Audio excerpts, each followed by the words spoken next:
gente, j'espère que vous allez bien. Bon, on se retrouve aujourd'hui pour une nouvelle vidéo. La semaine dernière, vous avez vu Cleveland. Aujourd'hui, vous me voyez. Je sais que je vous manquais. D'accord, je sais que je vous manquais. Donc, voilà. Et vu la vidéo d'aujourd'hui, c'était obligé que j'intervienne.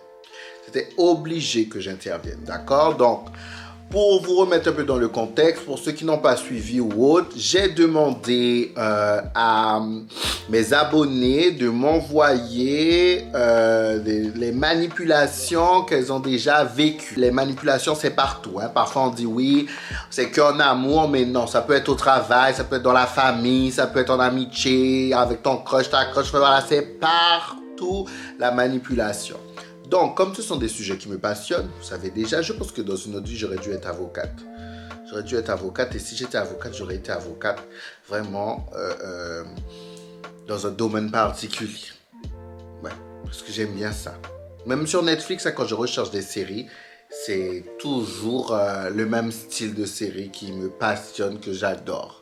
Bref, j'espère que vous aimez ma nouvelle coupe. C'est la coupe de rentrée. Voilà, l'Ulysse. On a arrêté le bouclé jusqu'à quand, je ne sais pas. Le bouclé, c'est très été. J'adore le bouclé. Je trouve que de toutes les wigs que je mets, c'est les bouclés qui me vendent le mieux. Mais quand même, le lit, je trouve que ça fait femme. Je trouve que ça fait... C'est quand j'arrive, tu sais, quand on me regarde et puis j'ai du lit, c'est que je ne suis pas venu rigoler. Salut Cleveland, c'est une histoire un peu longue qui a duré 6 ans. Je pense qu'il y a moyen de faire un film là-dessus. Je suis sorti avec quelqu'un à distance pendant 6 ans. Je le voyais 2 à 3 mois jusqu'à ce que je découvre qu'il avait une double vie. Il faut savoir que c'est quelqu'un qui a rencontré tous mes amis, toute ma famille. J'ai rencontré sa famille et aussi ses amis, mon Dieu Seigneur. On était clairement un couple officiel aux yeux de nos proches. J'ai eu quelques red flags et quand j'ai finalement décidé d'en être sûr, j'ai eu ma réponse. Et bien sûr, je l'ai laissé tout de suite. C'est une personne qui a été vraiment tendre avec moi, très romantique, très doux, très gentil, qui voulait des enfants avec moi. Il parlait quand même de mariage, mais qui ne trouvait pas de travail dans le pays dans lequel moi j'étais en activité. Le travail qu'il avait en ce moment-là lui permettait de voyager énormément et de me faire penser qu'il était vraiment occupé à travailler un peu partout.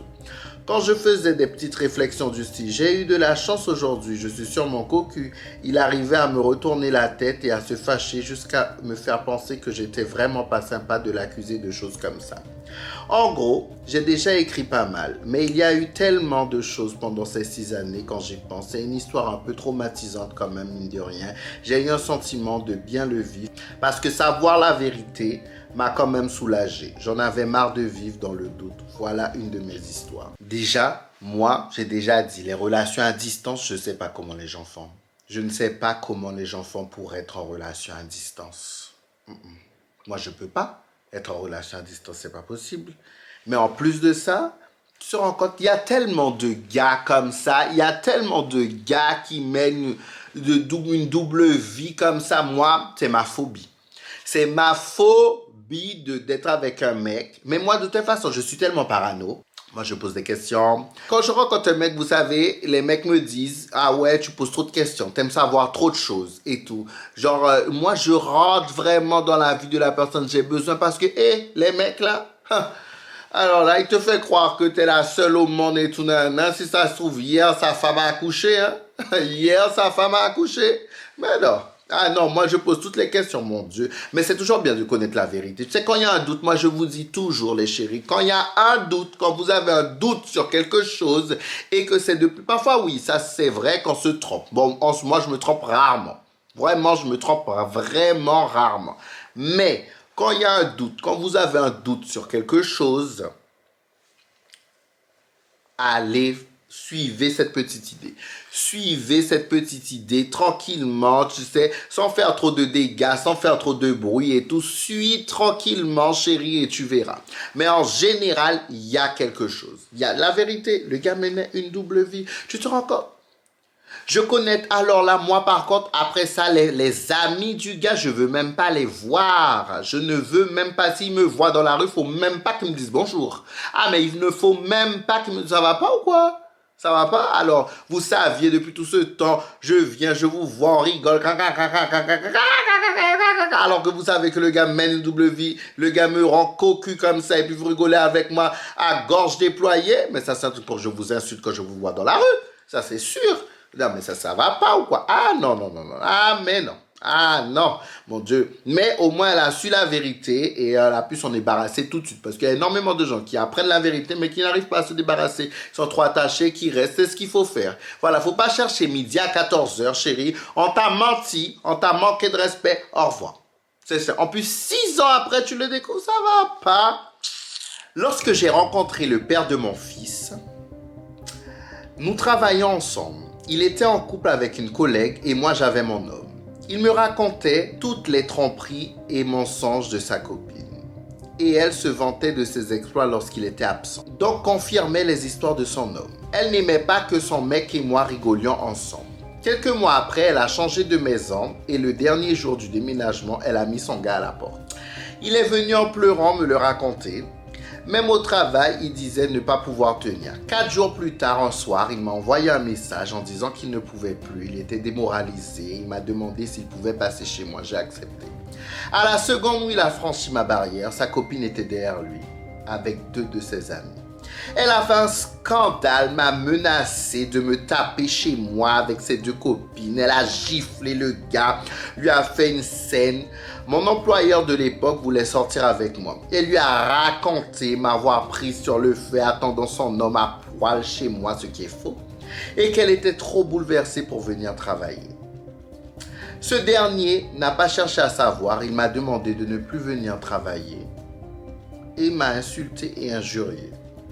C'est pas légal de faire ça, c'est légal? C'est pas légal.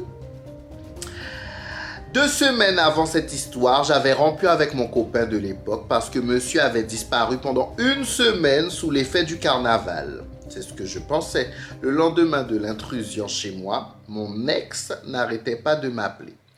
Resté 2 jours sans réponse, il débarque chez moi et je lui raconte tout. Il m'invite à venir chez lui pour me ressourcer, très protecteur, prévenant, gentil, adorable. L'histoire a fait le tour, même mes proches ne voulaient plus me voir et même avoir eu ma version. N'ayant plus de travail, mon ex me propose de venir habiter chez lui, on se remet ensemble. Après tout cela, mon collègue a essayé maintes fois de me joindre durant des mois. Près d'1 an après, je lis un message qu'il m'avait laissé quelques mois auparavant me demandant de l'appeler car tout ceci était un complot entre sa copine et mon homme.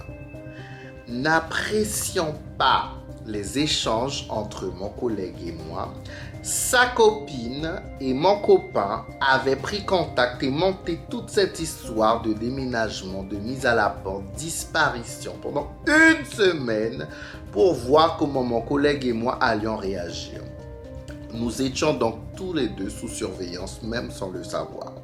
C'est ainsi que sa copine a pu débarquer chez moi le jour où je l'ai autorisé à venir et que mon copain insistait tant pour me joindre le lendemain durant 2 jours. Depuis la rupture, il passait tous les soirs près de chez moi, en catimini, pour voir ce qui bougeait ou pas. J'ai écouté ce que mon collègue me racontait, abasourdi. Au retour du travail de mon homme, j'ai pris son téléphone pendant qu'il était sous la douche. J'ai tapé le numéro de la copine de mon collègue qui était enregistré sous le nom de la directrice. Quand je lui ai parlé, il a tout nié en bloc, même quand je lui ai dit pour le numéro sur son téléphone. Les gens sont vraiment malades. Je rigole, mais j'aurais été capable de faire ça. J'aurais vraiment été capable de faire ça. Mais les gens s'en foutent, tu te rends compte, alors tu payes ton job. À moi, par contre, après ça, je pense que je tape tout le monde, je pète un câble. Alors là, je soulève tout le monde. Je soulève tout le monde. Alors là, mon gars, moi, par contre, je ne veux plus rien savoir. Je ne veux plus rien. Comment ça, tu fais un complot? Comment ça, on est ensemble, tu es contre moi, tu fais des complots contre moi? Non. Alors là, moi, ça, c'est un truc qui ne passe pas, ça passe pas. Ça va pas ou quoi? Ah non, je perds mon emploi, j'entends que l'autre et tout. Je veux, mon Dieu, je tombe de haut. Tu imagines? Imagine, ça t'arrive. Mais ça va, non. Moi, on entend parler de moi. S'ils veulent jouer au fou, Moi, je vais montrer que je suis beaucoup plus folle. Hein? Moi, je montre que je suis beaucoup plus folle. Je débarque chez tout le monde à 1h du matin, enragé. Ah, ça va pas? Mon Dieu, mais ça, c'est vraiment... Ah non, moi, je ne veux plus te voir. Je ne veux plus te voir. Que ce soit mon gars, que ce soit le collègue, que ce soit l'autre et tout. Non. De toute façon, je pense que comme je finirai en garde à vue, je ne vais plus voir personne. Je suis avec monsieur depuis 2 ans. Tu me diras t'es conne. Mais bon, chérie, raconte l'histoire, je n'ai encore rien dit. Mais bon, passons. Donc, 2 ans de relation. Au bout de 6 mois, le gars m'a trompé avec son ex. Une folle alliée. Mais évidemment qu'il ne me l'a pas dit. De suite, en faisant la vaisselle, je vois une trace de rouge à lèvres. Puis je lui demande s'il a un truc à me dire. Non. Je lui dis, bizarre, il y a une trace de rouge à lèvres marron sur la tasse. Il me dit non, c'est du chocolat. Je lui dis qu'il ne faut pas qu'il oublie que je suis une femme et qu'il met également du rouge à lèvres de temps en temps, donc je sais à quoi ça ressemble. Logique. Je dis ok, je vais appliquer ce que ma mère m'a dit, c'est-à-dire que parfois, il faut faire comme si tu vois rien. Ah bon? Il me dit, mais non, faut pas faire ça. Et là, il se met à table en me disant, oui, la meuf a débarqué chez lui. La fille est venue faire un scandale et qui lui a offert une tasse de thé. Je dis, ok, l'histoire se tasse. Peu de temps après, la meuf ne fait que débarquer chez lui à 7h du matin en hurlant, qu'est-ce qu'elle fout là? Bref, c'est ce jour où j'ai appris qu'il a couché avec elle. Ok, je pardonne, mais doucement. Je fais que garder mon calme, mais doucement, tranquille. Et là, il devait partir en Guadeloupe. Guadeloupéen encore. Guadeloupéen encore. Pour urgence, je cours partout, etc. pour lui acheter une valise, les jeux pour les enfants, etc. Je connais d'ailleurs, que je ne connais pas d'ailleurs. Ah, tu offres des cadeaux aux enfants que tu ne connais pas. Bien, ma douce. Bien. Mais bon, je suis gentil. Bref, il arrive en Guadeloupe et là, son ex poste un réel qui dit qu'elle n'a pas eu sa box repas dans l'avion et une photo de l'aile de l'avion. Quand j'ai vu ça, j'ai insulté le gars. Il n'a rien compris parce qu'il sortait de l'hôpital parce que sa fille était tombée là-bas. À ce moment-là, depuis, c'est la guerre car il n'était pas avec la meuf selon lui. Alors, attendez. Si je comprends bien, le mec a toujours des relations avec son ex. C'est ça.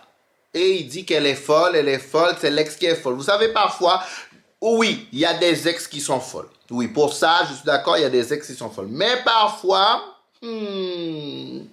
j'ai appris avec les années que il ne faut pas les voir tout de suite comme ennemis. Tu vois, il y a des ex qui sont vraiment folles. Hein? Elles méritent vraiment qu'on frotte leur visage sur le goudron, bien sûr. Mais il y a des ex, il faut quand même prendre contact avec elles, essayer de discuter. Il ne faut pas les voir comme ennemis tout de suite. Parce que parfois, tu peux découvrir des choses, mais c'est incroyable.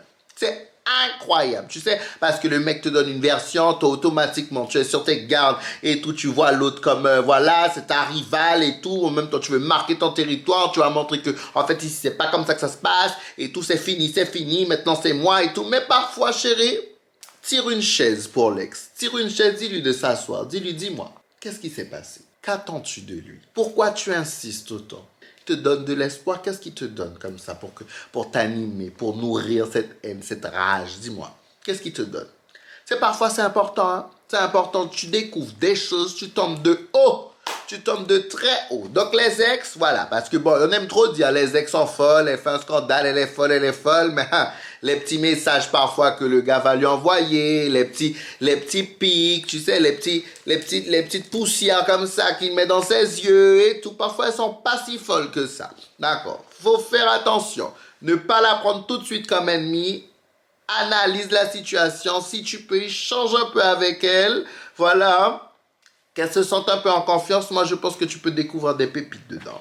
J'ai rencontré un homme, mon Dieu, il y a beaucoup de manipulation avec des femmes et des hommes. Il n'y a pas un homme qui s'est fait manipuler par une femme. Après, les hommes n'aiment tellement pas parler aussi, c'est peut-être pour ça. Alors, j'ai rencontré un homme sicilien dans mes études. Il avait 36 ans et moi 27. Sugar Daddy là, hein, non? Nous avons eu un coup de foudre directement, enfin je croyais. Il était très attentionné, des fleurs, des chocolats et tout. Très rapidement, il avait des crises de jalousie sans raison qui duraient des heures à me soupçonner non-stop. Espionner mon portable, mes fiches de paie, mon courrier, même renifler mes culottes. Eh ben, Il me suivait quand je faisais les courses, pensant que je le trompais. Mon intuition m'a fait dire qu'il me reprochait ses propres faits et gestes. C'est pile le jour de nos 1 an où j'ai découvert qu'il envoyait plus de 600 messages à plusieurs collègues chaque jour depuis des mois. Il en avait mis une enceinte, avait une fille cachée avec une autre femme, me trompait avec la directrice de l'école où nous étudions, m'avait menti sur son contrat de travail, il était à mi-temps et pas à plein temps. Sa seule explication a été « je n'ai rien fait ». Un comédien digne des plus grands films d'Hollywood. Mon Dieu. Moi, j'ai toujours dit, quelqu'un qui est trop jaloux. Moi, par exemple, je suis possessif.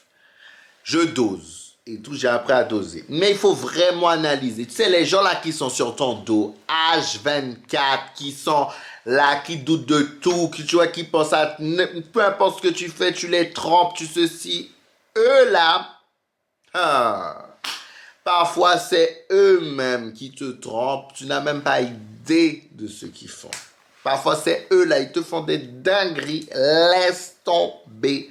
Laisse tomber. Je te jure. Je te jure. Parfois, moi, c'est pour ça quand un mec est trop sur mes côtes, à ceci, à comment je m'habille, à c'est qui un tel, à ça, alors que je t'explique. Moi, je suis très dans la communication, comme je vous ai déjà dit. Moi, j'explique, il n'y a pas de problème et tout, je communique. J'aime pas laisser les gens sans réponse. J'aime bien que tout soit clair. S'il y a un problème, on en parle, on trouve une solution, voilà. Mais quand tu es trop là sur les côtes, comme lui, tu te rends compte? Il reniflait la culotte de la fille. Il regardait ses fiches de paye, s'il te plaît. Et elle découvre quoi? Que c'est lui qui a 3 ou 4 relations en dehors d'elle. Ça va pas? Ah non, ça va pas. Tu sais, ça te donne envie de faire des dingueries pour que le mec là, il te respecte, il se rappelle de toi à vie. À vie. Non, non, ça m'arrive, mais en fait, je deviens folle. Je passe 1 semaine en psychiatrie, c'est sûr. Parce que, en fait, quand je vais découvrir, je pense que je vais péter un plomb. Je vous ai déjà dit, je pense que j'ai un petit côté folle et je vais péter un câble. Parce qu'en fait, je vais penser à toutes les fois où j'ai dû me justifier, j'ai dû le rassurer. Et le gars faisait tout ça. Je le rassurais jour pour jour. Parce que c'est de l'énergie hein, de rassurer quelqu'un. C'est de l'énergie. Ça te demande beaucoup d'énergie. Je fais tout ça. Et puis après, je découvre qu'au final, c'est toi qui n'étais pas carré. Alors là, mon chat, je fais une pâte bolo avec toi. Je fais une pâte bolognaise avec toi.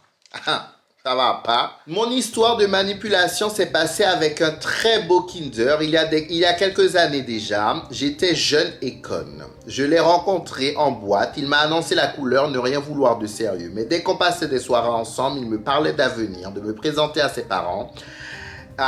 Mais il avait la cote avec les filles. J'étais tellement aveuglé par sa beauté et ses belles paroles d'avenir. Pourtant, le gars changeait de discours comme un slim.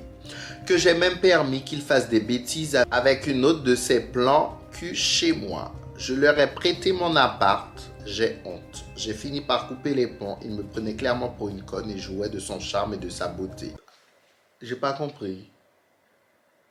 Ok, c'était pas sérieux, il te l'a dit dès le départ. Bon, de toute façon, je vous ai toujours dit, un homme qui parle de présenter, qu'il t'aime, après avoir fait des galipettes ou pendant la galipette, chérie, ce n'est pas vrai. Ce n'est pas à prendre en compte. C'est faux. C'est faux et c'est faux. D'accord? Moi aussi, je dis des conneries. Hein? Quand tu vois, je donne mimine. Moi aussi, je dis des conneries. Si tu vois, les hommes m'écoutent quand je donne mimine, alors là, moi, je dis presque qu'on va se marier, que j'ai déjà pris rendez-vous, que c'est l'homme de ma vie et tout, des conneries. Des conneries, c'est le plaisir qui parle et tout. Je l'ai déjà dit, quand un homme te parle après et pendant, Non. Et même avant, parce qu'avant, c'est pour avoir mimine. Mais pendant et après, il ne faut pas prendre en compte.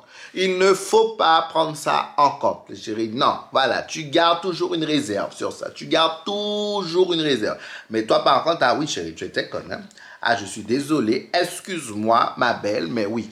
Ah oui, là, je suis obligé de dire que j'étais conne. Ça va pas ou quoi? Mais en plus, je vais te passer chez moi pour que tu puisses aller manger la mimine de tout le village. Ça va pas? C'est quoi? C'est une cour de récréation chez moi? C'est quoi? C'est la maison de quartier?